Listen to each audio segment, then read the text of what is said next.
नमस्कार दोस्तों, मेरे चैनल भक्ति भाव टीवी में आपका स्वागत है। ये प्रश्न महाभारत का सबसे सूक्ष्म और सबसे कठोर प्रश्न है और इसका उत्तर हाँ या नहीं में देना धर्म के साथ अन्याय होगा। इसलिए उत्तर है, कर्ण का जीवित रहना अधर्म नहीं होता, पर उसका जीवित रह जाना धर्म को असहज अवश्य कर देता। आइए इसे धर्म की दृष्टि से चरण दर चरण समझते हैं। पहले ये समझे धर्म क्या है। महाभारत में धर्म कोई नियम पुस्तक नहीं है। धर्म है समय का उत्तर, परिस्थिति की मर्यादा और कर्म का फल। यही कारण है कि श्री कृष्ण कहते हैं धर्म सूक्ष्म है।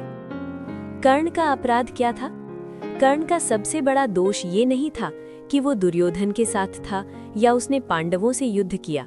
उसका दोष ये था कि वो अन्याय को जानकर भी उसे रोक नहीं पाया।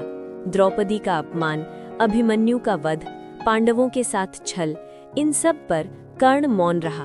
और मौन भी एक कर्म है। धर्म की दृष्टि में मौन सहमति बन जाता है। तो क्या मृत्यु ही एकमात्र दंड थी? यहीं से प्रश्न कठिन हो जाता है।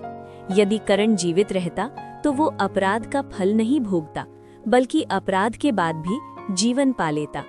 महाभारत के अनुसार जिसने अन्याय को रोका नहीं, उसे परिणाम से बचाया नहीं जा सकता।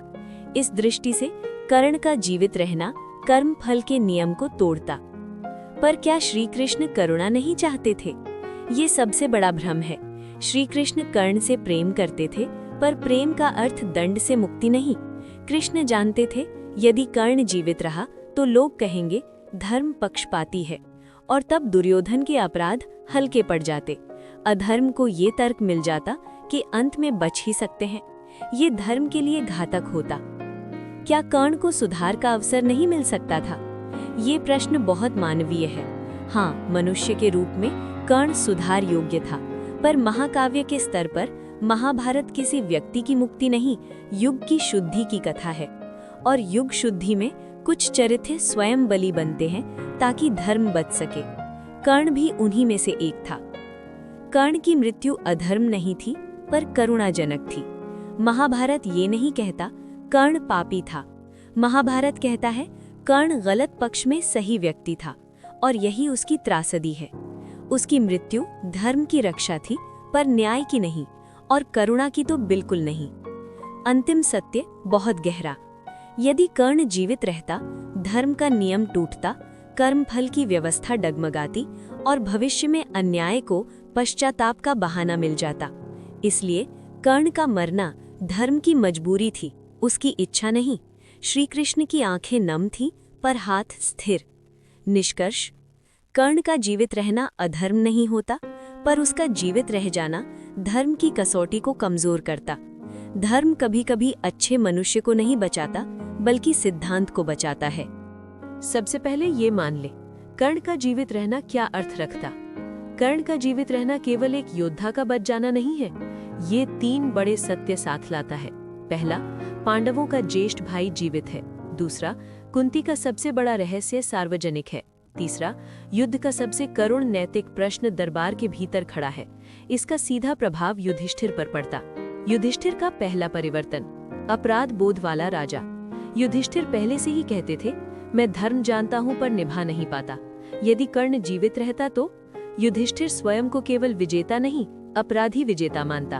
उसे लगता कि मैंने राज्य तो पाया, पर अपने भाई को बहुत देर से पाया। ऐसा राजा घमंडी नहीं होता, उत्सव प्रिय नहीं होता, बल्कि अत्यधिक आत्मसमीक्षक होता।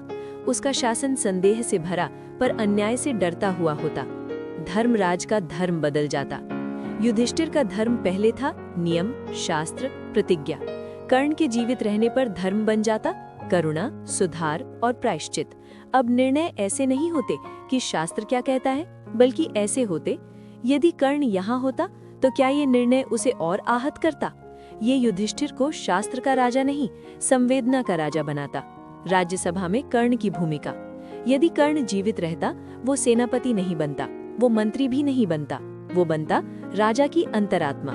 जब कोई कहता ये दंड उचित है, कर्ण पूछता क्या ये आवश्यक भी है। जब कोई कहता ये नीति धर्म सम्मत है, कर्ण पूछता और पीड़ित का धर्म। इससे युधिष्ठिर का शासन कम कठोर, कम युद्धप्रिय, अधिक न्यायपूर्ण होता। अर्जुन पर प्रभाव और उससे राज्य पर। कर्ण के जीवित रहने से अर्जुन का अहंकार टूटता, प्रतिस्पर्धा शत्रुता नहीं आत्म सुधार बनती। और जब सेनापति अहंकारहीन हो तो राज्य की सेना विजय के अधिक रक्षा के लिए खड़ी होती। युधिष्ठिर का राज्य विस्तारवादी नहीं संरक्षणवादी बनता। लेकिन एक कठोर सत्य, युधिष्ठिर और अधिक दुखी होता। ये बहुत जरूरी बिंदु है। कर्ण के जीवित रहने पर युधिष्ठिर हर दिन याद करता, मैंने इसे समय पर नहीं अपनाया। वो हंसता कम, निर्णय लेते समय कांपता अधिक। ऐसा राजा अन्याय कम करता है पर स्वयं को कभी क्षमा नहीं कर पाता। तब इतिहास युधिष्ठिर को कैसे याद रखता?